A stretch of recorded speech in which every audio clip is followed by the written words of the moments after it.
Assalamu alaikum wa rahmatullahi wa barakatuh. Bienvenue sur Lumière du Dhikr, la chaîne où la sagesse islamique éclaire les mystères de l'âme et de la conscience humaine. Si vous recherchez la paix intérieure, la proximité avec Allah et une compréhension plus profonde de votre spiritualité, alors abonnez-vous, activez la cloche et rejoignez-nous dans ce voyage vers la lumière. Il y a un moment dans la nuit, un moment que le monde ignore. Quand les villes sont endormies, que les routes sont vides, que les lampes s'éteignent une à une, le ciel, lui, s'ouvre. C'est dans ce silence profond, lorsque le tumulte des âmes s'apaise, qu'un secret divin descend du ciel. Le prophète Muhammad, paix et bénédiction sur lui, nous l'a révélé. Allah descend au ciel le plus bas, chaque nuit, dans le dernier tiers, et il dit, « Qui m'invoque afin que je lui réponde? Qui me demande afin que je lui donne? Qui implore mon pardon afin que je le lui pardonne ?» Rapporté par Al-Bukhari et Muslim. Pourquoi ce moment? Pourquoi ce silence? Parce que c'est à cette heure que le cœur, enfin libéré du vacarme du monde, entend la voix de l'éternité. Ils s'arrachent à leur lit pour invoquer leur Seigneur avec crainte et espoir. Et ils dépensent dans le bien de ce que nous leur avons attribué. Sourate As-Sajda 32-16. Imagine, le monde dort, inconscient de ce qui se joue. Mais toi, seul, debout dans le noir, tu poses ton front sur le sol, tu parles à celui qui t'a créé. Ce n'est plus une simple prière, c'est une rencontre. Les oiseaux ne chantent pas encore. Les étoiles brillent sans témoin. Le vent est doux, l'air est pur. Et dans ce décor invisible au regard du monde, ton âme s'élève. Elle ne fait pas de bruit. Mais les anges, eux, l'entendent. As-tu déjà goûté ce silence sacré? Pas celui de la solitude, mais celui de la présence. Ce moment rare où Allah t'écoute, non pas avec des mots, mais avec ton cœur. Et si tu t'y rendais ce soir? Et si cette nuit, tu étais l'âme que Dieu attendait? Lui, il descend chaque nuit. Mais qui parmi ses serviteurs se lève? Ce silence, c'est le secret que peu de musulmans connaissent. Un secret qui attend d'être découvert dans l'obscurité la plus lumineuse. Le secret du tahajjud. Il y a des appels qu'on entend sans les entendre, des frissons sans raison, des réveils subits au cœur de la nuit, comme une main invisible qui effleure ton âme et murmure. Lève-toi, je t'attends. C'est cela, le tahajjud, un rendez-vous sans convocation, une invitation d'Allah, discrète, silencieuse, mais profondément bouleversante. Pas d'appel vocal, pas de notification, juste un réveil soudain, sans explication. Un frère, un jour, m'a raconté son histoire. Il avait tout perdu. Le travail, la santé, l'amour, même la foi s'effritait. Il disait, je priais machinalement, je vivais sans but, jusqu'à cette nuit. Une nuit noire. Le silence pesait. Il n'arrivait pas à dormir. Il s'est levé, sans comprendre pourquoi. Il a fait ses ablutions. Et pour la première fois depuis des années, il a prié, pas une prière apprise, pas une obligation, mais une prière qui pleure, une prière qui tremble. Il s'est prosterné, le visage collé au sol, et il a dit, « Ya Rab, je suis brisé, je ne sais plus comment vivre, mais je suis là. » Il ne savait pas, mais c'était le tahajjud. Et Allah, lui, savait. « Invoquez-moi, je vous répondrai. » Sourate Ghafir 40-60. Ce frère m'a dit, « Ce n'est pas ma vie qui a changé cette nuit-là, c'est moi. » Il s'est levé plusieurs nuits de suite. Pas pour une demande, pas pour un miracle, juste pour parler, juste pour pleurer, juste pour ressentir Allah. Et puis les choses ont bougé, petit à petit. Sa foi d'abord, puis son cœur, puis sa vie. Mais ce qu'il a gagné, ce n'est pas un emploi, ni une solution à ses problèmes. C'est une proximité, une chaleur intérieure, une présence qui ne l'a plus jamais quitté. Combien d'entre nous refusent l'invitation d'Allah sans même le savoir? Tu te réveilles à 3 heures, tu regardes ton téléphone, tu retournes dormir, alors qu'Allah t'appelait. Et ton Seigneur dit, « Appelle-moi, je te répondrai. » Sourate Ghafir 40-60. Tahajjud n'est pas seulement une prière, c'est une réponse à un appel que seul ton cœur peut entendre. Et toi, entendras-tu cet appel la prochaine fois qu'il viendra frapper à ta poitrine? Seras-tu celui ou celle qui répond quand Allah t'appelle? et que personne ne le sait, il y a des larmes que personne ne voit, des soupirs enfouis, des douleurs qu'on cache derrière un sourire en journée, mais qui débordent la nuit. Lorsque le monde dort et que toi, tu es debout, quand tu poses ton front sur le sol froid et que ton cœur craque doucement, ce ne sont pas des mots que tu offres à Allah. Ce sont des morceaux de ton âme. Tahajjud, ce n'est pas une performance. Ce n'est pas une belle récitation, ni un discours spirituel. C'est un moment d'effondrement, un lieu où tu peux enfin t'autoriser à être faible. Ils s'arrachent à leur lit pour invoquer leur Seigneur avec crainte et espoir, et ils dépendent dans le bien de ce que nous leur avons attribué. Sourate as-Sajda 32-16. Chaque larme que tu verses la nuit est précieuse. Chaque soupir est entendu. Chaque silence entre deux pleurs est écouté par le Seigneur des mondes. Tu n'as pas besoin de parler clairement. Il comprend le langage de ta douleur. Tu n'as pas besoin d'expliquer ce que tu ressens. Il l'a déjà inscrit dans ton cœur avant même que tu ne le vives. Les anges, à cet instant, ne notent pas seulement des paroles, ils écrivent des douleurs transformées en soumission. Un jour, une sœur m'a confié: je n'avais plus de force, je n'arrivais même pas à formuler une dua. Je suis juste resté là, en sagda, et j'ai pleuré. Et pourtant, cette nuit-là, j'ai senti qu'il m'avait entendu. Et si ces larmes nocturnes étaient le plus grand secret de ton destin? Et si c'était dans ces instants de vulnérabilité que s'ouvraient les portes les plus fermées? Car Allah voit ce que les gens ne voient pas. Il entend ce que même toi tu n'oses pas dire. Dis, invoquez Allah ou invoquez le tout miséricordieux. Quel que soit le nom par lequel vous l'invoquez, il a les plus beaux noms. Et ne récite pas à voix haute ta prière, et ne l'abaisse pas non plus, mais cherche une voix moyenne entre les deux. Sourate Al-Isra 1710. La nuit, dans le secret de la prière, tes larmes deviennent des perles d'or devant le trône, et ton cœur brisé devient le lieu le plus habité par la miséricorde divine. Alors pleure si tu dois pleurer, parle si tu veux parler, mais surtout, prosterne-toi, car dans cette prosternation silencieuse, tu trouveras ce que le monde entier ne pourra jamais t'offrir, la consolation d'Allah. Il existe un monde qui ne dort jamais, un monde invisible mais éveillé à chaque instant. Lorsque tu fermes les yeux, d'autres les ouvrent pour t'observer. Ce sont les anges d'Allah. La nuit, ils descendent en silence, comme des plumes de lumière. Ils remplissent les cieux et la terre, et chacun a une mission. Certains notent tes actes, d'autres transmettent tes invocations, et certains veillent spécialement à l'heure du tahajjud. Le prophète Muhammad, paix et bénédiction sur lui, a dit: chaque nuit, notre Seigneur descend au ciel le plus bas, quand le dernier tiers de la nuit commence, et dit: qui m'invoque afin que je lui réponde? Qui me demande afin que je lui donne? Qui implore mon pardon afin que je le lui accorde? Rapporté par Al-Bukhari et Muslim. À ce moment-là, les anges sont les témoins silencieux de ton éveil ou de ton sommeil. Ils enregistrent, ils consignent, ils écrivent ton absence ou ta présence. Et dans ce ciel peuplé de créatures de lumière, une scène se joue. Un serviteur s'est levé. Il tremble, mais il avance. Il fait ses ablutions dans le froid. Il prie, et les anges s'inclinent devant cette sincérité. Et les anges montent vers lui, ainsi que l'Esprit, en un jour dont la durée est de 50 000 ans. Sourate Al-Ma'arij 74. Là-haut, il rapporte tout. Pas seulement les actes, mais l'intention. Pas seulement les mots, mais les soupirs. Les anges disent: ô Seigneur, ton serviteur s'est levé pour toi, alors que tous dormaient. Il t'a invoqué, les yeux pleins de larmes, le cœur chargé de silence.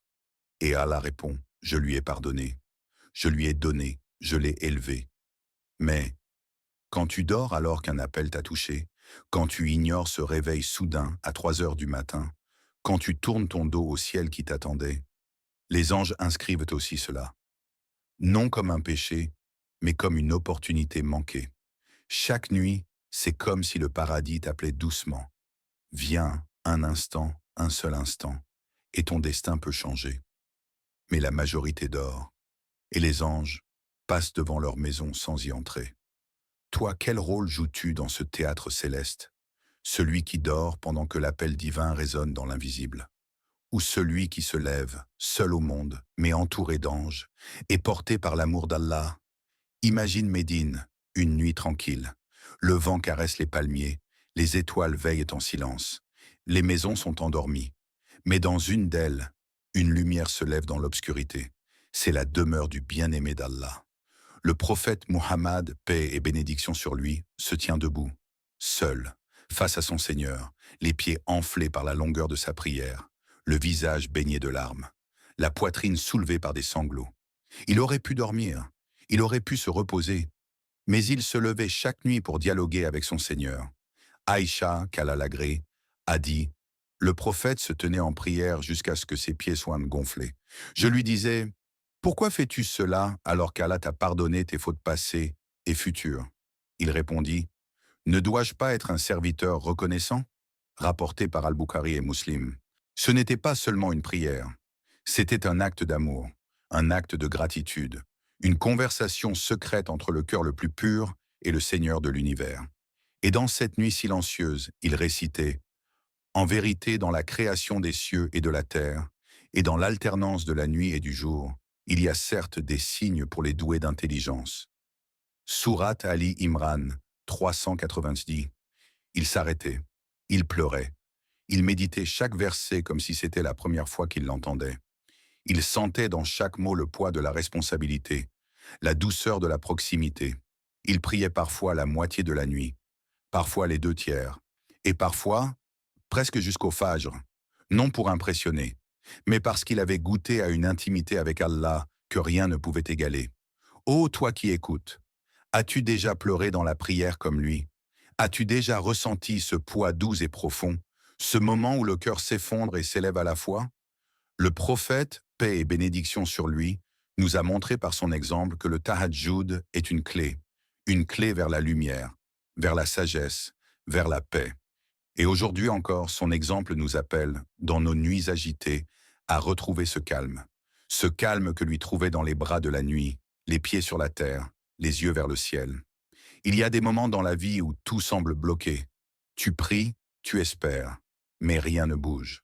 Comme si chaque porte était fermée à double tour. Comme si le ciel lui-même gardait le silence. Mais il existe une clé que peu utilisent parce qu'elle demande un prix, le renoncement au sommeil et la sincérité d'un cœur brisé. Cette clé, c'est le tahajjud. Et ceux qui l'utilisent savent que rien ne résiste à l'appel fait dans le silence de la nuit. Un jeune homme, accablé par les dettes, perdu dans l'échec, se lève un soir. Il ne sait pas trop comment prier, mais il sait qu'Allah écoute. Il pleure, il demande, il implore. Et quelques jours plus tard, un projet longtemps ignoré refait surface. Une opportunité inattendue. Et tout bascule. Il dira plus tard, « Ce n'est pas l'argent qui a changé ma vie. C'est le moment où j'ai posé mon front au sol dans le noir et que j'ai su qu'il m'entendait. » Allah dit, « Et invoquez votre Seigneur humblement et en secret. Il n'aime pas les transgresseurs. » Sourate Al-A'raf 7,55. Beaucoup pensent que leurs problèmes doivent se résoudre par la logique, par les contacts, par les efforts visibles. Mais la vérité, c'est que le monde invisible détient bien plus de puissance que ce que nos yeux peuvent voir. Le tahajjud est une heure où les douas montent en plus vite, où les barrières cèdent, où les miracles arrivent sans que personne ne sache d'où. Certains savants disent « Celui qui veut que sa demande soit exaucée, qu'il la fasse dans la dernière partie de la nuit. » Et combien sont les histoires vraies de femmes stériles devenues mères, d'âmes perdues devenues guidées, de pauvres devenus comblés, non pas par hasard, mais par la puissance d'une invocation faite dans l'absence des témoins. Pose-toi la question. As-tu essayé toutes les solutions, sauf celle-là? As-tu frappé à toutes les portes, sauf celle du ciel? Le tahajjud ne promet pas toujours une réponse immédiate, mais il promet un changement profond en toi. Et parfois, c'est ce changement intérieur qui déverrouille tout le reste. Alors, quand le monde dort, quand ton cœur souffre, lève-toi, frappe à la porte d'Allah et rappelle-toi, il n'y a pas de clé plus puissante que celle qui est trempée dans les larmes d'une prière sincère. Quand la ville s'éteint, quand les voix s'évanouissent, quand les horloges semblent suspendues dans le silence, le ciel lui s'ouvre. Ce n'est pas une métaphore, C'est une réalité cosmique que peu perçoivent. Un secret tissé entre les étoiles et les cœurs éveillés. Une symphonie muette entre la création et le Créateur. À cette heure, tout l'univers s'apaise. Les astres suivent leur orbite sans bruit. Le vent devient plus discret. Même les arbres semblent suspendre leur respiration, comme si tout l'univers attendait qu'une voix humaine se lève du silence et dise « Ya Rab ». Dans la sourate Az-Zariyat, Allah parle de ces âmes choisies. Les pieux seront dans des jardins avec des sources, recevant ce que leur Seigneur leur a donné, car ils étaient auparavant bienfaisants. Ils dormaient peu la nuit, et aux dernières heures de la nuit, ils imploraient le pardon. Et dans leurs biens, il y avait un droit pour le mendiant et le privé. Sourate Az-Zariyat, 51, 15 à 18. Ces versets sont puissants. Ils décrivent une élite invisible, pas des gens célèbres, pas des savants au nom connu, mais des cœurs simples, debout pendant que tout le monde dort. Des cœurs qui savent que le véritable rendez-vous n'est pas dans ce monde, mais dans cette heure céleste où les portes du ciel sont grandes ouvertes. À ce moment, la prière n'est plus une obligation, mais une ascension. Tu n'es plus sur la terre. Tu es entre les cieux, toi, ton cœur et Allah. Les anges descendent, les bénédictions pleuvent, et les âmes éveillées sont accueillies dans une intimité que rien d'autre ne peut égaler. Le monde dira « Dors, tu as besoin de repos ». Mais ton âme, elle, murmure « Lève-toi, tu as besoin de Dieu ». À cette heure, le croyant ressent quelque chose de presque cosmique. L'univers entier est en pause, comme s'il retenait son souffle pour écouter ceux qui ont choisi Allah au-dessus du sommeil. Et toi, dans ce calme profond, tu sens que tout est aligné. Ton cœur, le ciel, les anges et la parole de ton Seigneur. Alors lève-toi et entre dans ce sanctuaire de lumière, car dans cette nuit, le monde dort. Mais le ciel s'ouvre pour toi. Il est des mots qui ne prennent tout leur sens que dans le silence. Il est des noms qui ne s'ouvrent qu'à celui dont l'âme cherche à s'élever. Dans le Tahajjud, le dhikr devient souffle, pas un simple mot sur les lèvres, mais une libération intérieure. Quand tu prononces Ya Lataf, dans la profondeur de la nuit, tu ne fais pas que répéter un nom. Tu ressens une caresse divine sur ton cœur fatigué. Ya Rahman, Ya Raham. Ce ne sont plus des mots, ce sont des lumières qui traversent l'obscurité de ton âme. Des vagues douces qui lavent les blessures invisibles, les regrets enfouis, les douleurs silencieuses. Le dhikr dans le Tahajjud est différent. Parce qu'à cette heure, ton cœur n'est plus distrait par le monde. Il est nu, vulnérable, réceptif. Il n'y a plus de masque, plus de rôle à jouer. Tu n'es qu'un serviteur, seul devant le roi. Et Allah, dans sa majesté, écoute chaque battement de ton cœur. Il est rapporté dans un hadith. Allah descend chaque nuit au ciel le plus bas, quand reste le dernier tiers de la nuit, et dit « Qui m'invoque pour que je lui réponde? Qui me demande pour que je lui donne? Qui implore mon pardon pour que je lui pardonne ?» Sahih al-Bukhari, 1145. Le dhikr à cette heure est une réponse intime à cet appel céleste. Quand tu dis Astaghfirullah à ce moment, c'est ton âme qui exhale le poids de ses fautes et inspire la lumière du pardon. Chaque Subhanallah devient un pas vers la pureté. Chaque Alhamdulillah, une reconnaissance sincère. Chaque La ilaha illallah, une clé qui libère ton cœur de ses chaînes invisibles. Ceux qui goûtent au dhikr dans la nuit ne le font pas pour être vus. Ils ne cherchent ni mérite, ni prestige. Ils le font parce qu'ils sentent que leur âme est enfermée dans les bruits de la journée et qu'elle ne respire vraiment que dans le silence du Tahajjud. Dans cette nuit, chaque nom d'Allah est comme un astre qui guide ton cœur dans l'obscurité intérieure. Et plus tu invoques, plus ton âme se détache du monde et s'élève, légère, vers celui qui l'a créé. Alors ferme les yeux et laisse ton cœur dire « Ya Nur, éclaire mon obscurité. Ya Salam, fais descendre sur moi ta paix. Ya Wadoud, remplis-moi de ton amour. » Le Tahajjud n'est pas qu'une prière. C'est le lieu où l'âme respire enfin. Il y a une prière que les anges chérissent, que les prophètes ont gardée et que les cœurs éveillés n'abandonnent jamais, même dans leurs nuits les plus sombres. Cette prière, c'est le Tahajjud. Ceux qui en connaissent la valeur n'en parlent que peu, parce que ce n'est pas un savoir qu'on expose. C'est un secret que l'on porte dans le silence du cœur. Le prophète Muhammad, paix et bénédiction sur lui, ne l'a jamais laissé, même lorsque ses pieds gonflaient de fatigue. Quand on lui demanda pourquoi il persévérait ainsi, il répondit: Ne serais-je pas un serviteur reconnaissant? Sahih al-Bukhari. Ce secret n'est pas réservé aux saints. Il est déposé dans le cœur de quiconque désire profondément Allah. Et c'est là que réside la beauté. Le tahajjud ne demande pas la perfection, mais l'envie sincère de se rapprocher. Il suffit d'un cœur brisé, d'un regret profond, d'un appel silencieux. Et ce cœur devient digne d'être éveillé pour cette prière que peu connaissent vraiment. Le Coran décrit ces âmes éveillées. Ils s'arrachent de leur lit pour invoquer leur Seigneur avec crainte et espoir, et ils dépensent dans le bien de ce que nous leur attribuons. Surat As-Sajda 32-16. Ils ne sont pas toujours les plus visibles, ni les plus éloquents, mais ce sont eux, les bien-aimés d'Allah, ceux qui, dans l'obscurité, ravivent une lumière oubliée. Car chaque nuit où quelqu'un se lève, chaque fois qu'une larme coule entre deux prosternations, chaque mot chuchoté dans le dhikr nocturne, le secret continue de vivre. Et toi qui écoutes ces mots, peut-être que tu fais partie de ces cœurs choisis, peut-être qu'Allah t'a guidé ici, non par hasard, mais pour raviver en toi ce lien sacré. Le tahajjud t'appelle, pas pour te contraindre, mais pour t'élever, pas pour t'épuiser, mais pour te purifier, pas pour te juger, mais pour te rapprocher. Alors lève-toi, même si ton cœur tremble, même si tu ne sais quoi dire, même si tes mots sont pauvres, car parfois, c'est le silence qui parle le mieux, et que ta nuit devienne ce secret que seuls les bien-aimés d'Allah comprennent. Merci d'avoir voyagé avec nous dans cette exploration du tahajjud. Si ce message a touché votre cœur, abonnez-vous à Lumière du Dhikr, likez et partagez cette lumière autour de vous. Qu'Allah vous éclaire, vous guide et vous rapproche toujours plus de lui dans le silence sacré de la nuit.